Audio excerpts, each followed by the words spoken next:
looking now at Britain and seeing the new destinations that she is planning to go to, and looking at Brexit itself and the wonderful way the angels have been working in the past year or so. So, Brexit Britain charts new destinations, working with her young lions. So we read together from Isaiah chapter 23.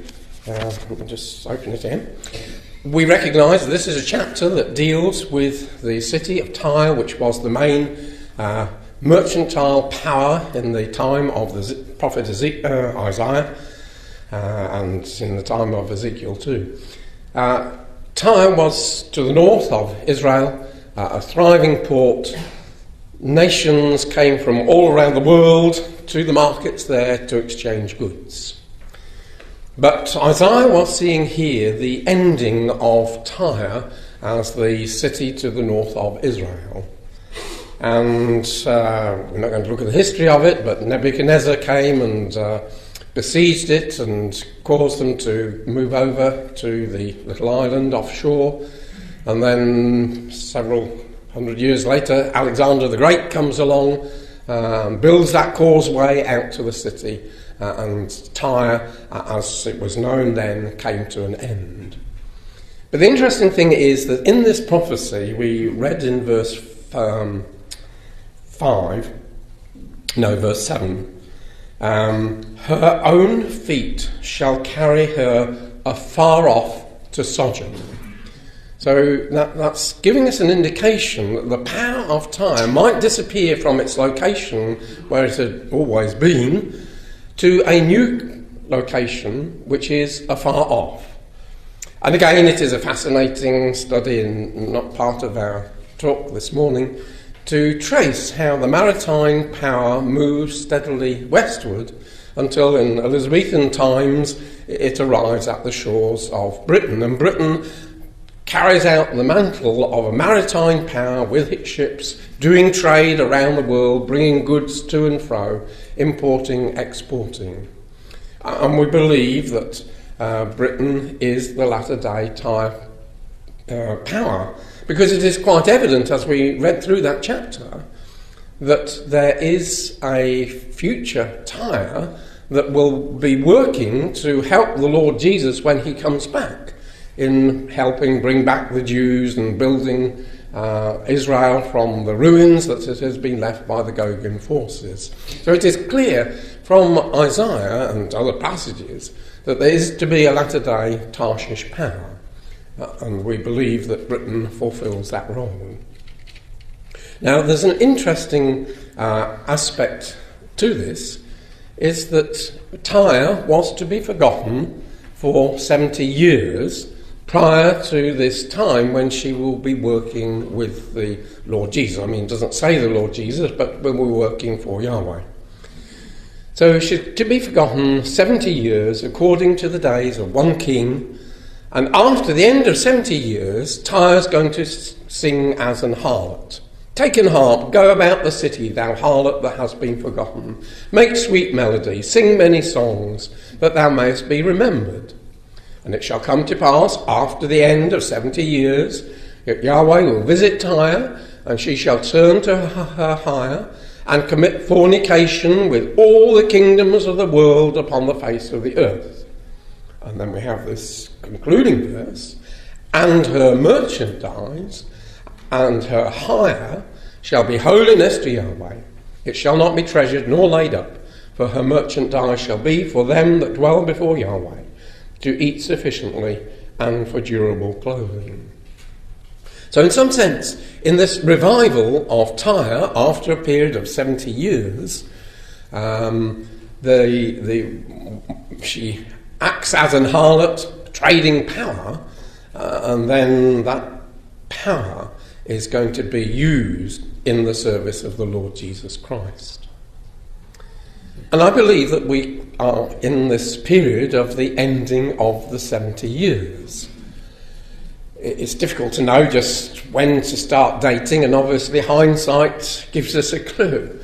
But really, Britain was very battered and bruised and broken at the end of World War II. She had expended every effort to smash Hitler. The Americans had come in with their assistance, but very late on in the war. We're very grateful for the Commonwealth countries for all the help that they had given. But as a country, Britain was on her knees at the end of World War II. And that ended on the 2nd of September 1945. And if we take that as a start date, then the Brexit vote last year was exactly 70 years and 9 months later. And here is Britain saying, I no longer want to be confined to the EU. She joined the EU because she felt she had to. She was so weak that she needed to be part of a bigger groupage. But she found that that was a big mistake, and over the years has built her strength up, and now decides she wants to be a worldwide trading power, as she always had been. And so I think this is a remarkable prophecy that 70 years Britain, Tyre, would be in a bad state, but then, under the care of God, that would change. And now she is prepared to go to the ends of the earth to do her trade. And so for 44 years, Britain has been a member of this ever-growing group. There were only 12 members when Britain joined the EU. But as I say, she found that this club that she had joined, she liked playing, let's say, tennis, so she had joined a tennis club. And then she found that the fees kept on going up and up and up. And this club was no longer interested in playing tennis, she wanted to play golf. And that's what she hadn't joined for that. And furthermore, she wasn't allowed to go and associate with other tennis clubs because that wasn't in the rules and regulations. And so Britain found herself in this awkward position. She was always in opposition to what the EU wanted to do. And she couldn't do the things that she wanted to do because she was bound by all the rules and regulations. And so there was this general feeling that we ought to leave. And so David Cameron, Prime Minister before Mrs May, made the decision that when the time was right, he would allow the British people to vote on whether they wanted to leave or not, never imagining that in totality that there would be enough votes for them to leave. Britain was very closely tied to the EU, but God had other thoughts and other things. And so this simple ballot referendum on should the United Kingdom remain a member of the European Union or leave the European Union, and they put a cross against remain a member or leave the Union. Now, the 23rd of June was the day when the voting took place, and quite remarkably, there was a tremendous storm which came in from the continent and affected the southeast of England. It gave a month's rainfall to parts of London and Kent and Sussex in one day. It caused polling stations to be flooded. It caused transport systems to be unusable. Many houses in that region were flooded. And the odd thing was that this storm came from the direction of Europe, from Brussels. Normally, in the summertime, we have many storms in Britain, but they come from the Atlantic. Thanks to Canada and America, you know, they come across the Atlantic and eventually dump their rain upon Britain. So this was unusual. And it started almost precisely at midnight on the 23rd, the day that the voting was going to take place. And so, and it just affected quite a narrow band of the country. Angela and I were up in the near Lake District and lovely sunny day. But down in the south, very, very wet.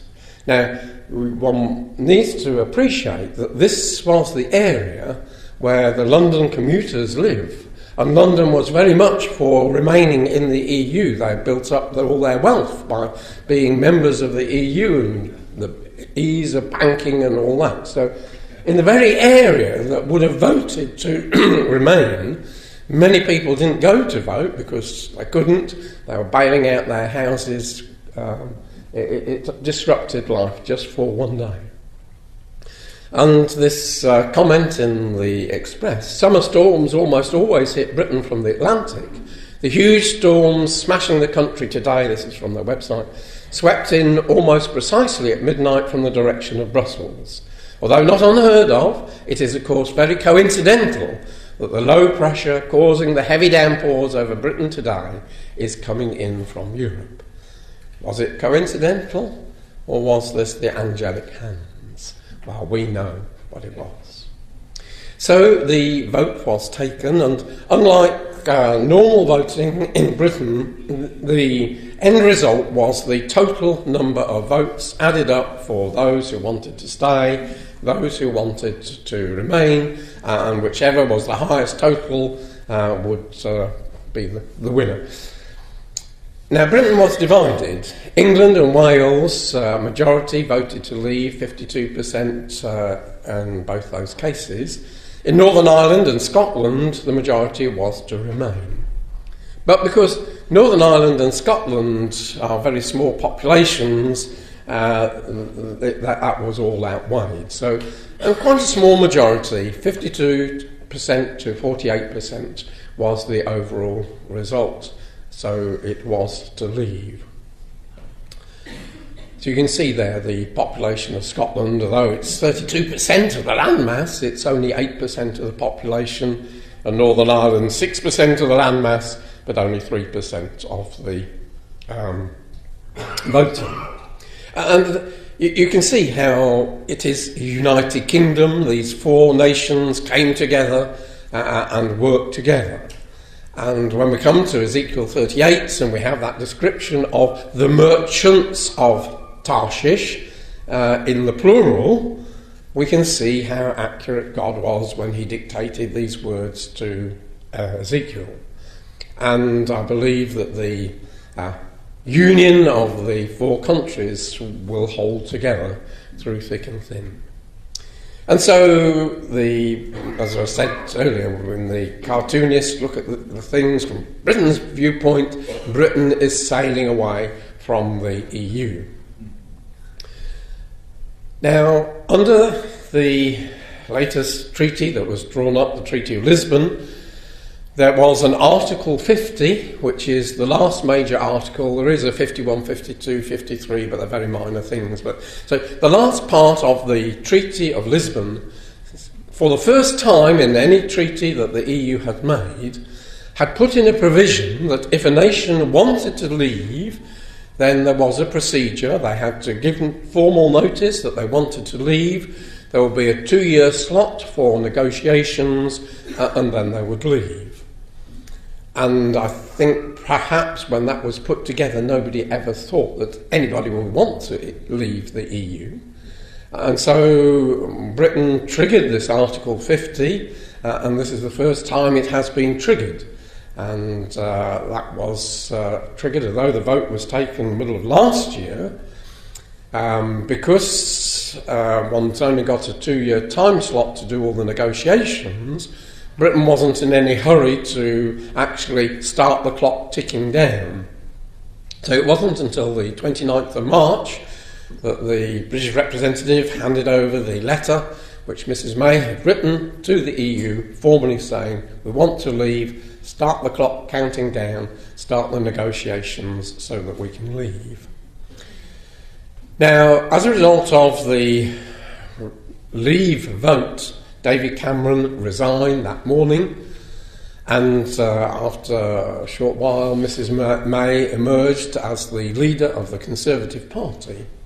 Now, Mrs May had been one of those that wanted to remain, and so she had to change her outlook. The British people had voted to leave, and so she accepted that and is now running with that leave ball.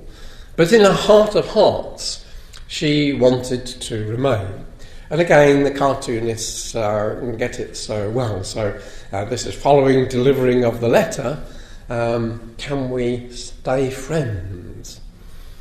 And that's what she would like to do, to stay friends with the EU and just have Britain on the outside of the EU but still quite closely integrated with the EU.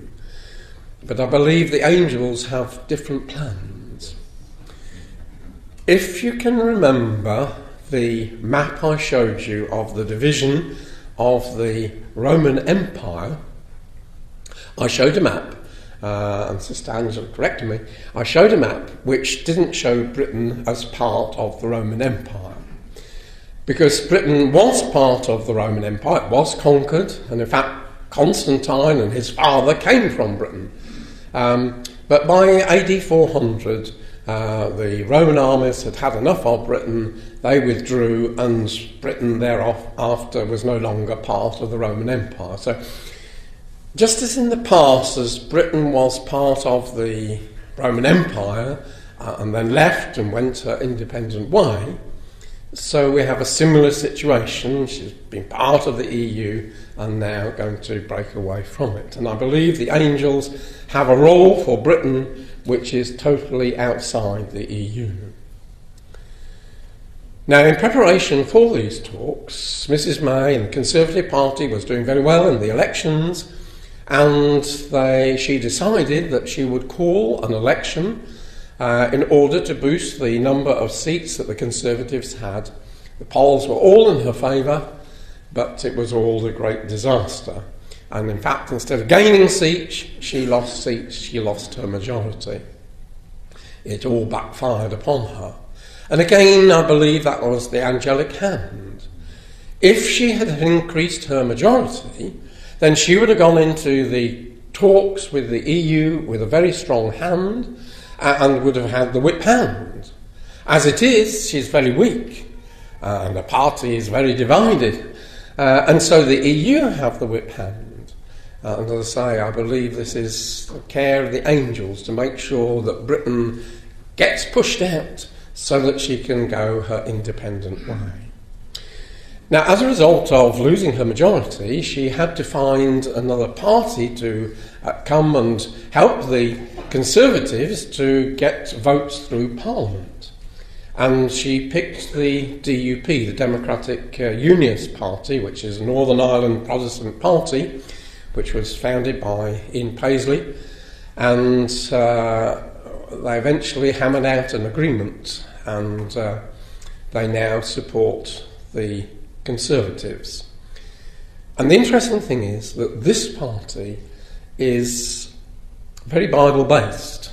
Got the wrong ideas, but they're very much against gay marriage, they're very much against abortion, they're very friendly to Israel.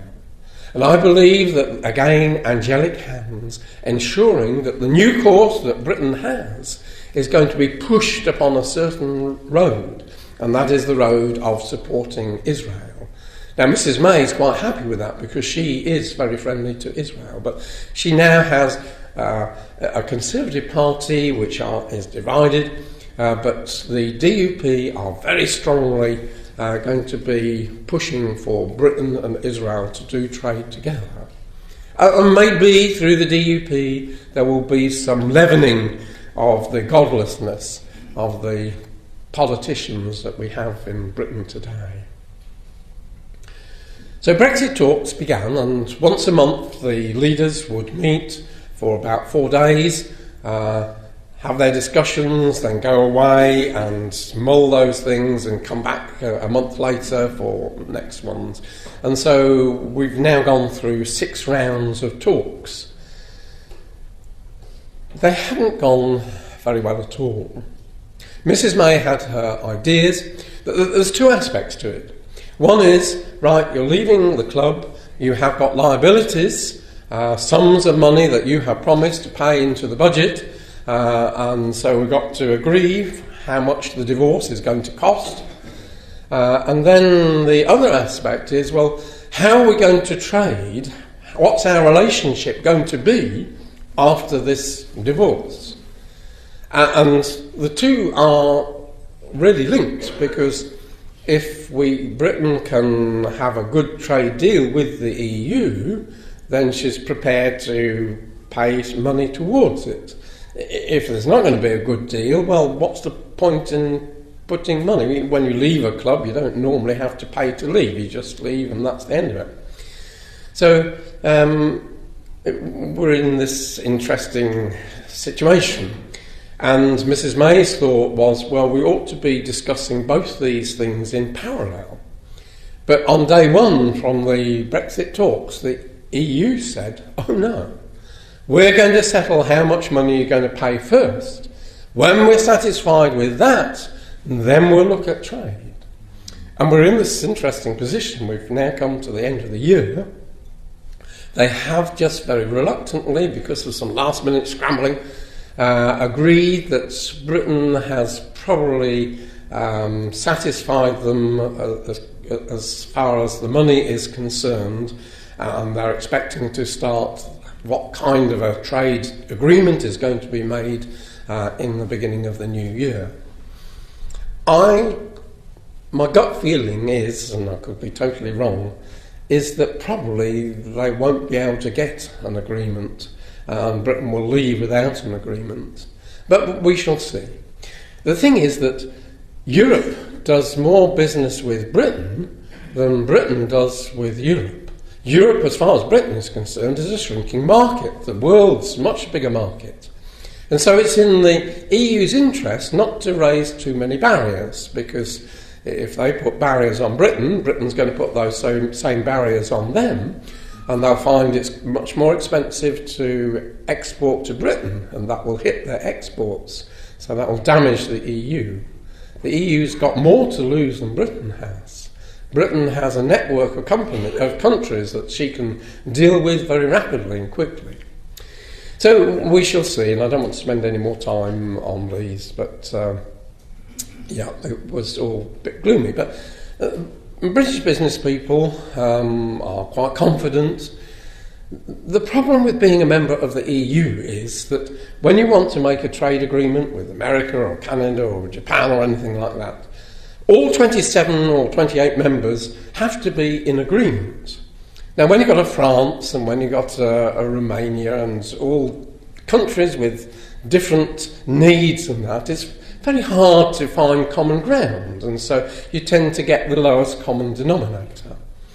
As you presumably have Dyson vacuum cleaners over here, yes. He says we can do business with any country because we'd just be negotiating an agreement one-on-one. We won't have all these other 27 other voices saying, oh, we can't do that. So I must admit British business people are very divided, but the interesting thing is that all the doom and the gloom that they said would happen over Brexit hasn't happened.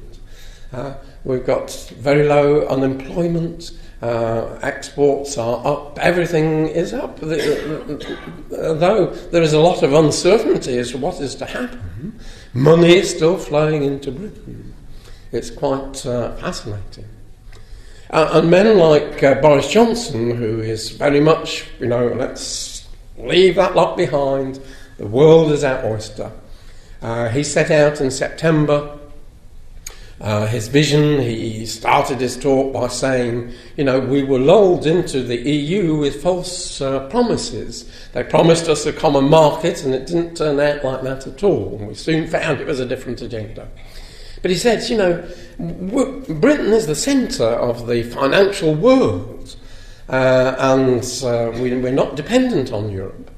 And we've got our opportunity to take our destination in our own hands, and we've got great opportunities in the fields of agriculture, fisheries and electronics to establish ourselves as a major power. And Mrs May set out her vision. She saw that she needed a deep and special partnership with the EU. And as I say, I don't think she's going to get it. But, you see, Britain is portrayed as an harlot. And harlot doesn't care. As long as she gets paid, she doesn't care who it is that she is being a harlot to. So, you can look at this from both ways. But she emphasises that, yes, there has to be a transition time, but that's going to be strictly limited. We'll pay what is normally our normal contributions, Britain's normal contributions till 2020. That's the end of the current budget, and then no more. And she sets out a vision of the EU going their way and Britain going her way. And she chose to make that speech in Florence. Now, Florence was a city that was known for her trading in the time of the Renaissance. This was the cradle of capitalism, where greed was good, as the comment there. So, yes. So, we have Britain, we depict her as an old lion. Not that Ezekiel uses that phrase, he talks about the merchants of Tarshish, but she has young lions, and so you have to be a lion in order to have young lions. So, this is from World War I war poster. Britain as the lion is a symbol which we appreciate. Britain has a lot of skills which will be very helpful to her in negotiating her way around the world. She has great diplomatic skills, unlike the Americans, who are very gung-ho and go in and upset everybody. Britain will take time and quietly talk and all that. She's very good at organising. She's got a monarchy which appeals to the Middle Eastern countries. Brilliant intelligence service, and she very much gives a restraining hand when things get out, when the young lions get too rowdy, calm them down. And she's got this wonderful link in the Commonwealth, around the world. Countries that use English as a second language, use British law, English law instead of continental law. If a business wants to set up in a Commonwealth country, it costs them 10% less than if they do it in a non-Commonwealth country, because of the ease of trade, language, laws and that kind of thing. And associated with those young lions are the young lions who have the vigour. They are young, they're much more active than Britain, but have a lot of wealth, a lot of them, military might, and more this gung-ho spirit that gets things done. And it's a wonderful partnership. Old parents and young children, working together, a wonderful combination. So we have this wonderful network of the Commonwealth. It's a very important institution. Many countries want to join it, and Israel is one of those countries that wants to join the British Commonwealth. And also London is the clear centre of maritime growth, which we shall see in a moment.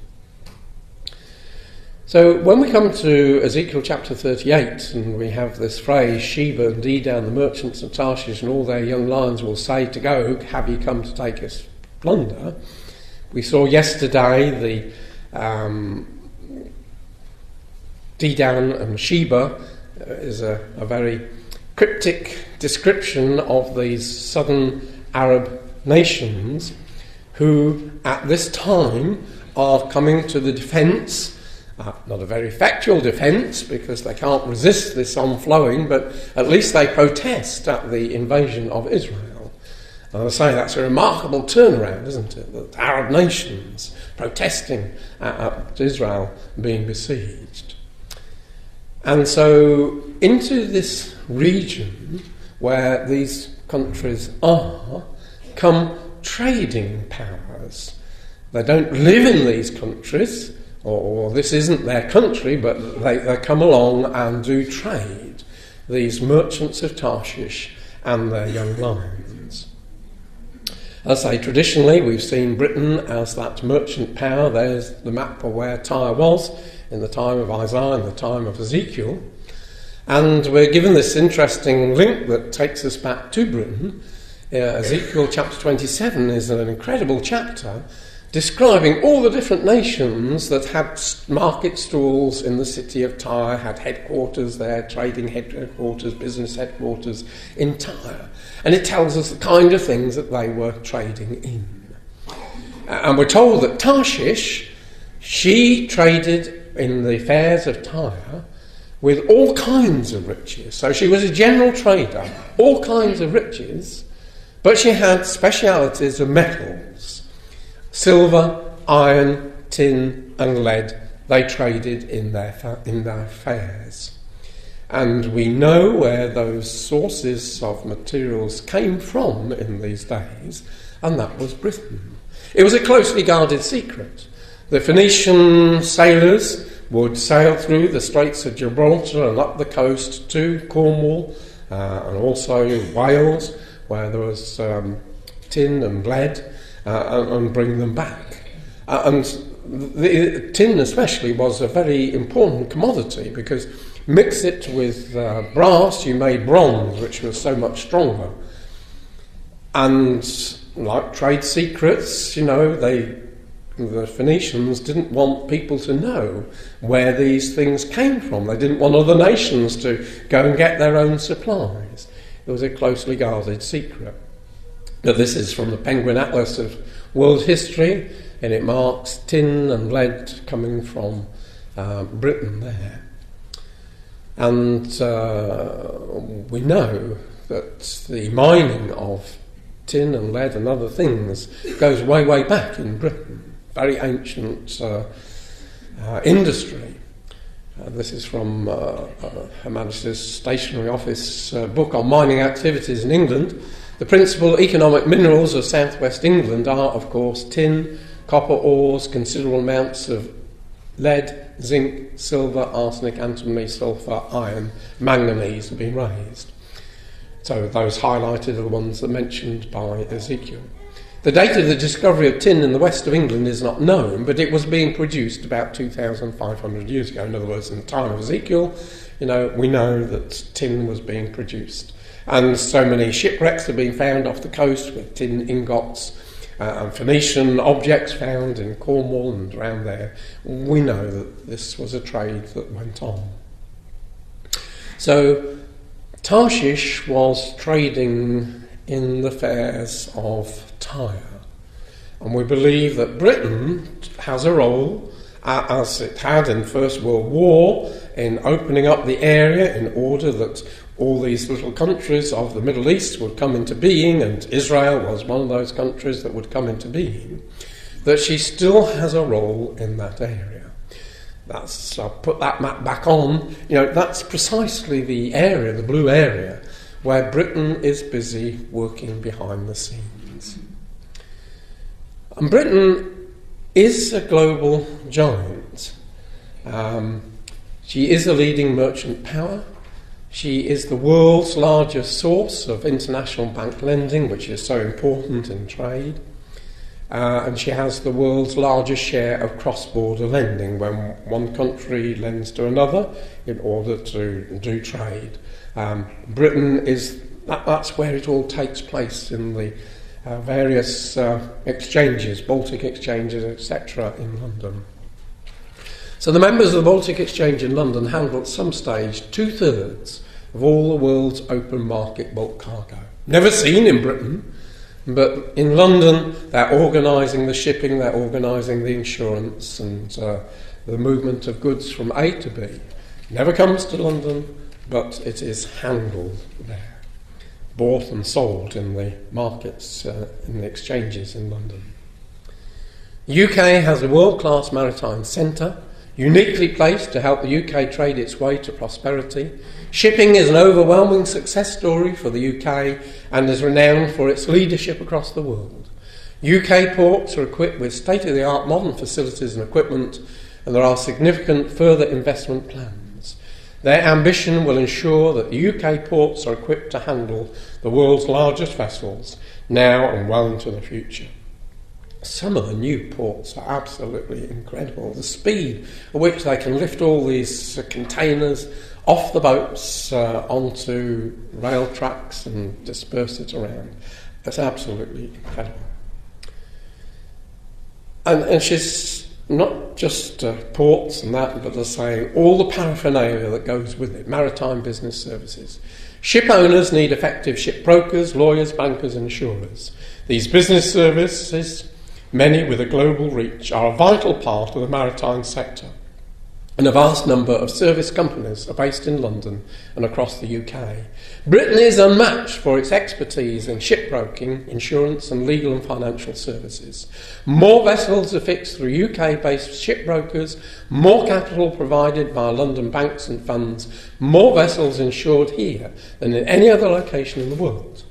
English law is also applied to more shipping contracts than the law of any other country, and London has the highest concentration of solicitors, barristers and arbiters specialising in maritime issues and dispute resolution.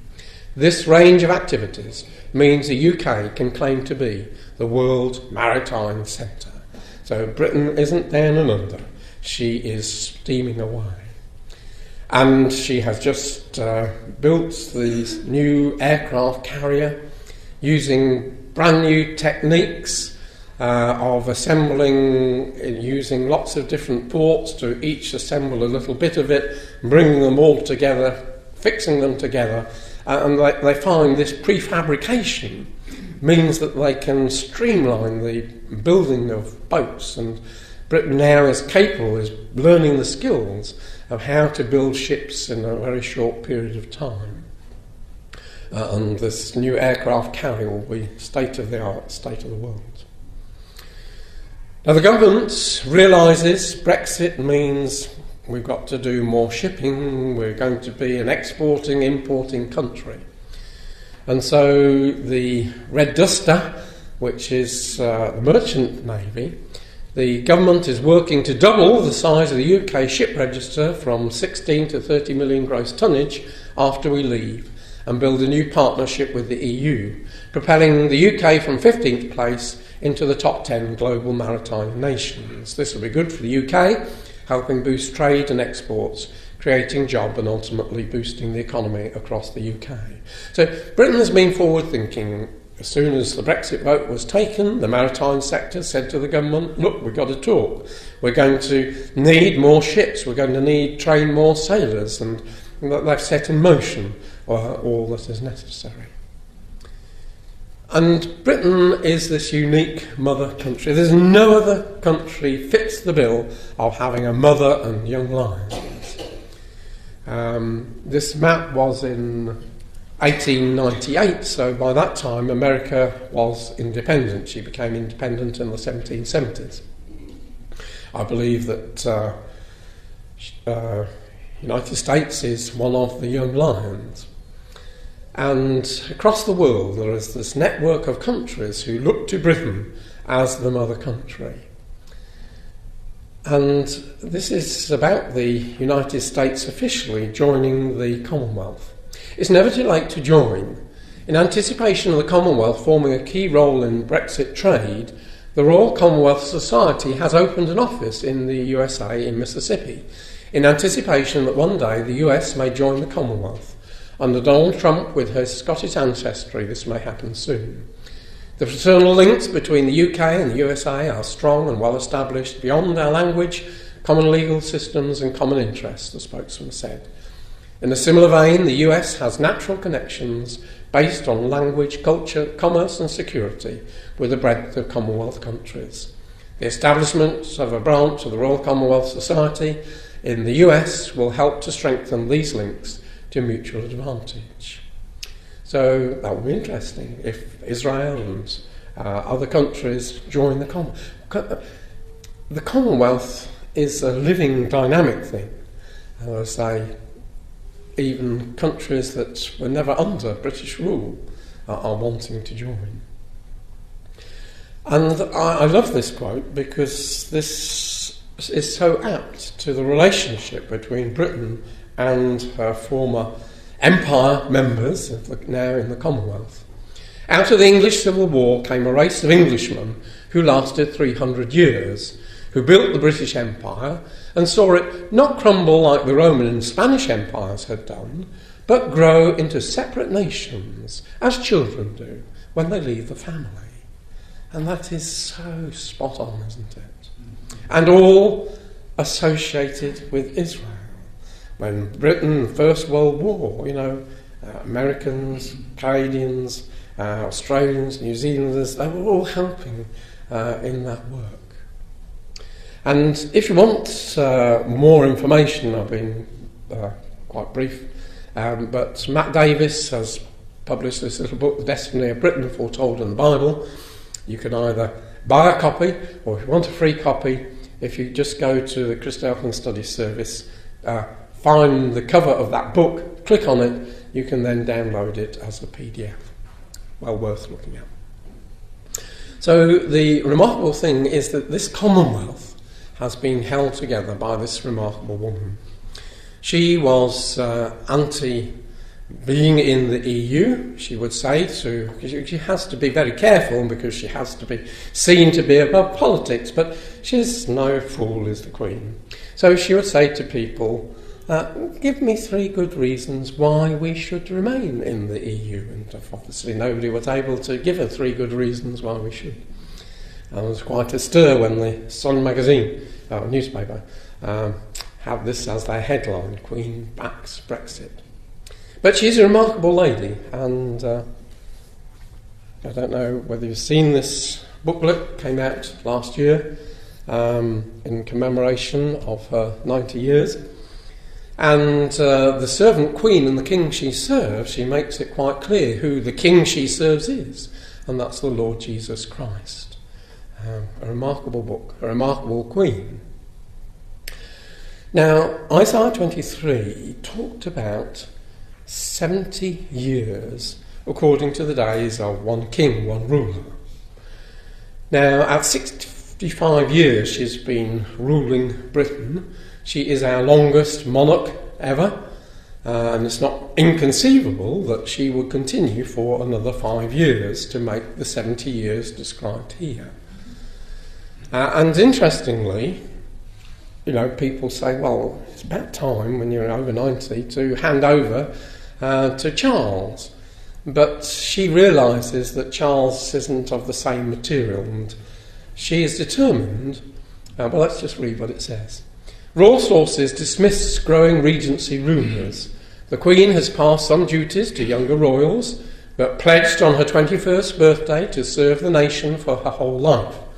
The Queen has no intention of stepping aside for Prince Charles and insists it's duty first, nation first, I'm going to be there, according to the sources close to the monarch. Royal insiders say the Queen, the world's longest reigning living monarch, remains as committed as ever to her duty. So her 21st birthday, when she gave that commitment, was 70 years ago, last month. She married 70 years ago Prince Philip in November 1947. And because of her father's ill health, she undertook royal duties in earnest in 1951. So for 67 years she's been acting as a monarch. So, she's from her 21st birthday when she committed herself to serving God and the country. That's 70 years. Another 3 years will be since she undertook royal duties. Another 5 years when it will be 70 years on the throne. And I believe that, as Isaiah says here, Britain is going to give her powers to Israel's new king. And if the Lord gives the Queen enough strength, I believe that she will very happily hand over her throne to Israel's king. So, at the end of 70 years, and we believe we're in this period, what's Britain going to do? She's going to commit fornication with all the kingdoms of the world upon the face of the earth. Now, you couldn't express anything greater than that than a worldwide trading company. And, as Mrs May said last September the year before, British manufacturing success, British exporting success, and that's the message we'll be taking to the G20, that Britain is open to business, we're open to business around the world, and that's what she's seeking to do. A remarkable lady, her father was a clergyman, and she's a long-standing friend of Israel. In fact, just the night before that she was going to be made Prime Minister, she kept her dinner date with the chief rabbi the night before. Boris Johnson, too, is a very pro-Israel person. when he was in Israel in 2015. He said, I can't think of anything more stupid than this divestment, boycott, divestment and sanctions movement. And he's well liked in Israel, and his maternal great-grandfather was a rabbi from Lithuania. Now, I put her up. She had to resign. She is our ex-Secretary of State for International Development, but she's a Ugandan-born Indian, and again, very close links. And she had to resign because she spent her summer holidays in Israel and had a series of meetings with influential Israeli people as part of her job, but she hadn't told anybody that she was having these meetings, and it was against the rules, and in the end the poor lady was forced out. But I don't think we've seen the end of her. I believe that perhaps Mrs May will have to go, and who knows, I think she'll play a big role somewhere along the line. So Britain has been working to make links with different nations. Britain is not allowed to sign a trade agreement until she has physically left the EU. That's part of the rules. But it doesn't stop her making approachments and discussing, well, how we're going to draw it up so that when that day comes, then the paperwork can be signed. And this Crawford Falconer was the New Zealand trade negotiator. Well, the problem with Britain was, because she'd been in the EU for 43 years, goodness, that's the time,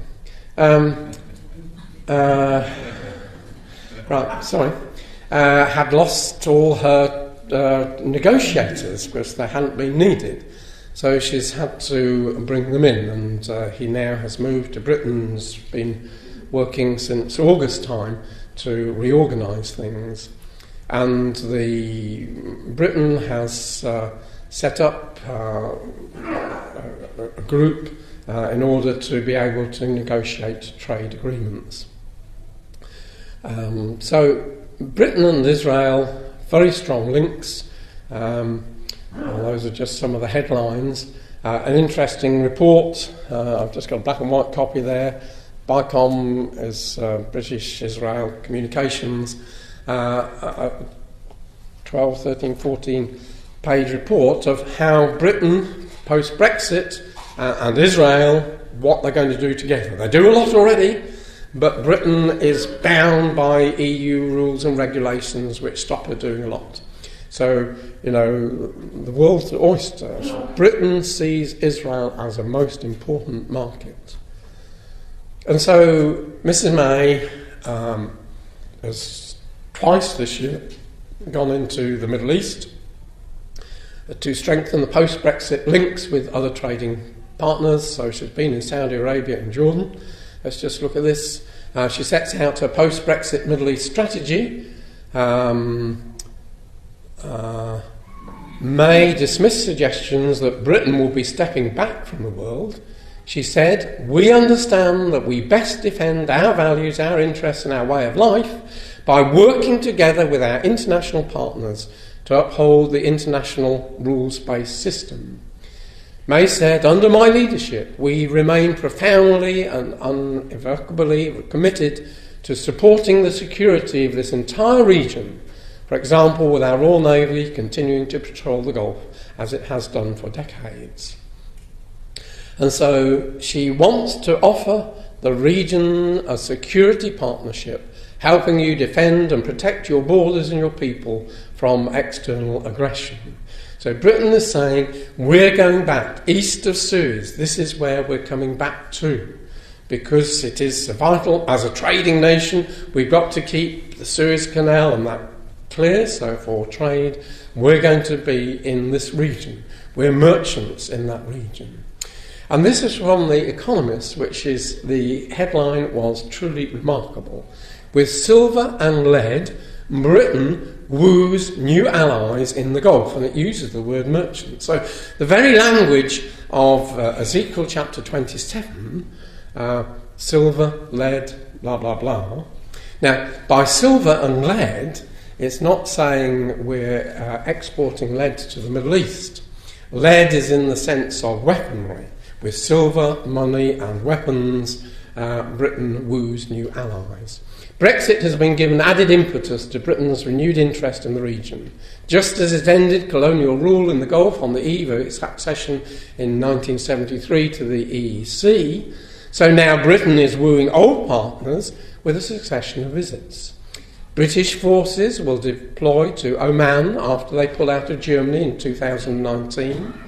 Merchants offer everything from weapons to sand for Gulf bunkers, has made the Gulf Britain's largest export market after the EU and America. London fund managers play on the jitters over Gulf stability to attract locals' wealth. Such landmarks as the Shard, Olympic Village and Harrods, all Qatari owned, are testimony to their success. Even City Hall, the seat of London's mayor, belongs to Kuwait. And so into this region has come Britain. She has a naval base on Bahrain. She has naval links with the UAE. She's going to move, she links with Kuwait there. She has a base in Jordan. She has bases in Saudi Arabia. She's going to move her troops to Oman. She has links down in the Gulf there. And so we see, brothers and sisters, in a wonderful way, not only we haven't time to look at the young lions, but the young lions equally are playing a role in this region. So in a wonderful way, we see Scripture coming to pass before our eyes.